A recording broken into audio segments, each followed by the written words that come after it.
Kerala Blasters ആരാധകർ ഇനി അധികം കാത്തിരിക്കേണ്ട. പുതിയ സ്ട്രൈക്കർ 15 ദിവസത്തിനുള്ളിൽ തന്നെ ബ്ലാസ്റ്റേഴ്സിലേക്ക് എത്തും. അതിനൊരു കാരണമുണ്ട്.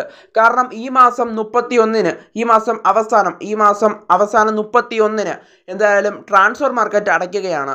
അതുകൊണ്ട് തന്നെ ഇന്ന് ഏകദേശം 16 ആയിട്ടുണ്ട് തീയതി. ഏകദേശം 14, 15 ഈ ദിവസത്തിനുള്ളിൽ ട്രാൻസ്ഫർ മാർക്കറ്റ് അടയ്ക്കും. അതുകൊണ്ട് തന്നെ അതിനു മുമ്പ് ബ്ലാസ്റ്റേഴ്സ് എന്തായാലും ഇപ്പോൾ സൈനിങ് പ്രഖ്യാപിക്കാൻ ഒരുങ്ങുകയാണെന്നാണ് മനസ്സിലാക്കാനായിട്ട് സാധിക്കുന്നത്. എന്തായാലും ആശിഷ് നെഹി ഇന്നലെ പങ്കുവച്ച വിവരങ്ങളനുസരിച്ച് ബ്ലാസ്റ്റേഴ്സ് ടോപ്പ് 3 പ്ലെയേഴ്സിനെ നോക്കുന്നുണ്ടെന്നാണ് മനസ്സിലാക്കാനായിട്ട് സാധിക്കുന്നത്. ഹൈ പ്രൊഫൈലുള്ള 3 താരങ്ങളെയാണ് ബ്ലാസ്റ്റേഴ്സ് ഇപ്പോൾ നോട്ടമിടുന്നതെന്നാണ് ഇപ്പോൾ ആശിഷ് നെഹി വ്യക്തമാക്കിയത്. അതുകൊണ്ട് തന്നെ 15 ദിവസം, കൂടിപ്പോയാൽ 15 ദിവസത്തിനുള്ളിൽ തന്നെ ബ്ലാസ്റ്റേഴ്സ് പുതിയ സ്ട്രൈക്കറെ സ്വന്തമാക്കിയെന്നുള്ള വിവരം നമുക്ക് അറിയാനായിട്ട് സാധിക്കുകയും ചെയ്യും. എന്തായാലും ഹൈ പ്രൊഫൈലുള്ള ഒരു താരം എത്തും. 3 താരങ്ങളാണ് ബ്ലാസ്റ്റേഴ്സ് ഇപ്പോൾ നോട്ടമിട്ടിരിക്കുന്നത്, ബ്ലാസ്റ്റേഴ്സിൻ്റെ പട്ടികയിലുള്ളത്.